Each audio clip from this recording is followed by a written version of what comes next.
রাস্তার মুখে একদম এই যে লেখা আছে গঙ্গা সাফারি আর গঙ্গা পূজা। আমরা আজকে এটাই বুক করেছি।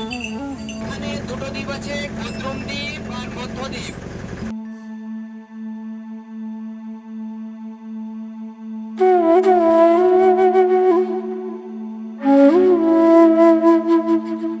গুড আফটারনুন, এখন বিকেলবেলা।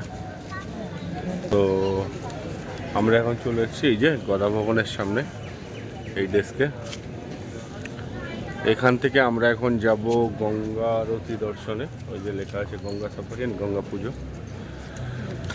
তো তার জন্য সবাই এই যে জড়ো হয়েছে এখান থেকে। এবার আমাদের নিয়ে যাওয়া হবে। তো বিকেলের এই ভিডিওটা আমরা এখান থেকে স্টার্ট করছি। পুরো ভিডিওটা দেখতে থাকুন। মায়াপুরে গঙ্গা পুজো এবং গঙ্গা আরতি কীরকম হয় সেটা পুরোটাই আপনাদের সামনে তুলে ধরবো। পুরো ভিডিওটা দেখতে থাকুন। এখন সবাই এই প্রভুজির সঙ্গে যাচ্ছি লাইন করে। এবার গিয়ে উঠতে হবে টোটোয় নামহট্টা ভবনের সামনে থেকে। তারপর ওখান থেকে গিয়ে আমরা বোটে উঠব। সবাই আছি একসঙ্গে।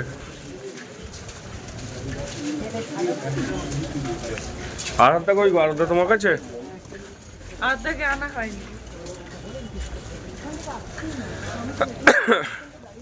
সম্ভবত নামহট্টা ভবনের সামনে থেকেই টোটোতে ওঠা হবে।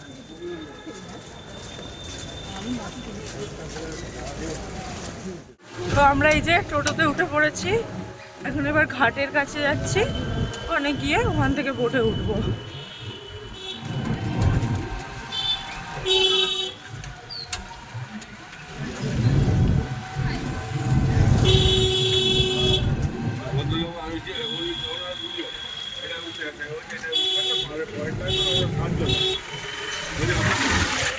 ঘাটে যাওয়ার রাস্তার মুখে একদম এই যে লেখা আছে গঙ্গা সাফারি আর গঙ্গা পূজা। তা আমরা আজকে এটাই বুক করেছি, এখানে যাব। ওই আমাদের আশরাফ টিমরা এসে গেছে, টোটো থেকে নামছে। এবার আমরা ভেতরে যাবো। চলো। জঙ্গলের মধ্যে দিয়ে রাস্তা, এই রাস্তাটা ভালো বেশ। আমরা এই নিয়ে 5 বার এসেছি, একবারও এই বোট রাইড করিনি। এবারই প্রথম। হ্যাঁ, আর এর আগে 5 বার এসেছি, তখন আমাদের ইউটিউব ছিল না।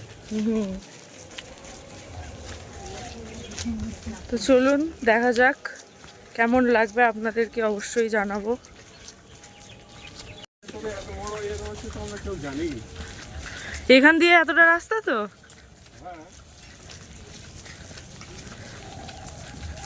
আমরা কোনোদিন এদিকটাতে আসিনি।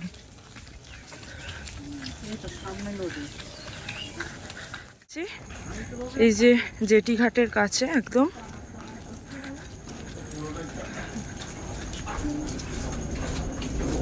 কি সুন্দর দেখুন, চারপাশটা কি সুন্দর দেখুন। আর এদিকে ঘাট তৈরি হচ্ছে নতুন। হ্যাঁ, এই যে মনে রাখা কঠিন যদিও, তারপরে আমি ভেঙে ভেঙে বলবো। এই 9টা দ্বীপ আলাদা আলাদা ভাবে অবস্থান করছে। এটা হচ্ছে একটা পদ্ম ফুলের ন্যায়। 8টি যে পাপড়ি আছে, মাঝখানে 20, ঠিক আছে। রুদ্রদ্বীপ চৈতন্য মহাপ্রভুর মামার বাড়ি, ঠিক আছে। নীলাম্বর চক্রবর্তী ঠাকুর ওখানে মদন কপালের সেবা করতেন। বিষ্ণুপ্রিয়া ধাম স্টেশন বা নবদ্বীপ স্টেশন থেকে এখান থেকে হাওড়া চলে যাচ্ছে লোকাল। তো এই শহরের নাম কলদ্বীপ।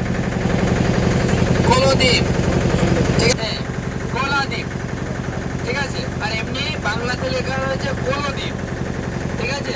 আমি তো কার, তাহলে আমি যদি ভগবানের হই, তাহলে আমার যা আছে তা কার? ভগবানের। কিন্তু দেওয়ার সময় কিন্তু হ্যাঁ কি করবে বুঝতে পারছেন? বোঝা না, আমরা ভগবানকে দেওয়ার সময় আমাদের বিচারটা বোঝা যাবে যে আমরা কিরকম ভগবানের দিচ্ছি। তো এই জন্য ভগবানের নাম কীর্তন করতে হবে।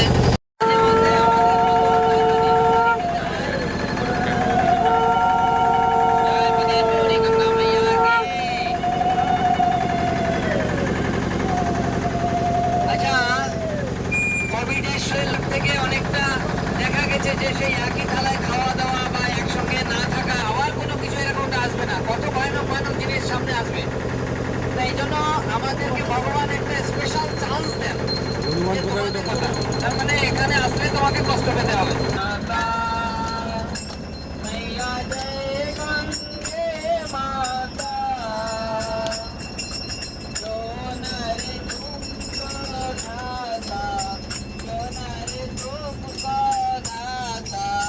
मनवांशित कलु माता ओम जय गंगे माता रसित सितमारी जलनीर मरुआता ओमिया जलनीर मरुआता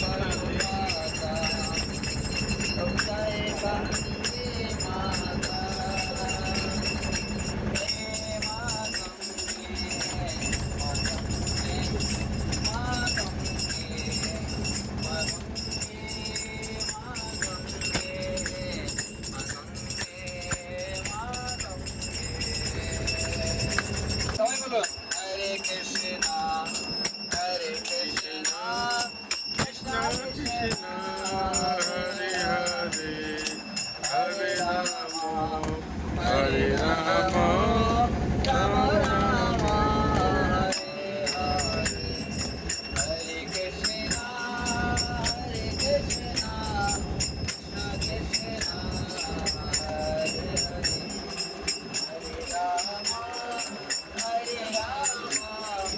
Hare Rama, Rama Rama, Hare Hare. এটা নবদ্বীপ ঘাট।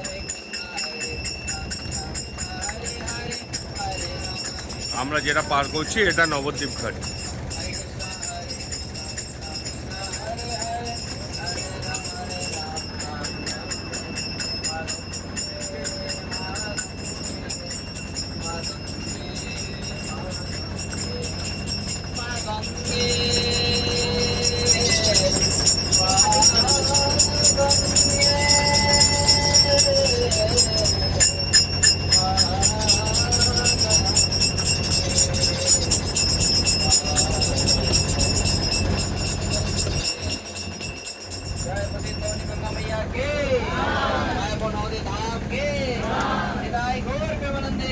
হরি বল।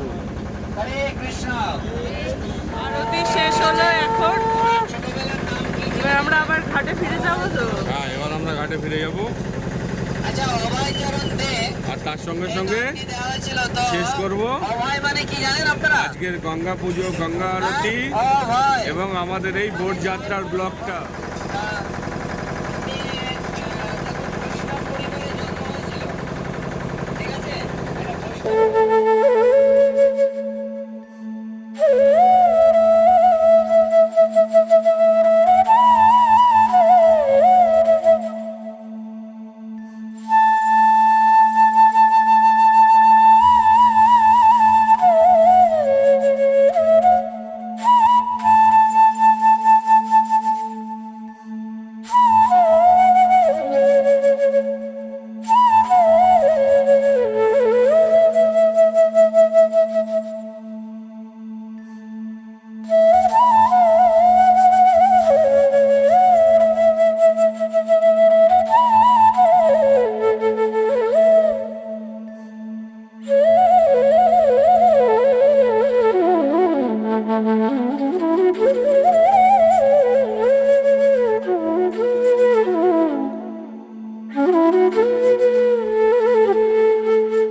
সেরকম স্বভাব আমাদের কিন্তু স্বভাবের ব্যাপার।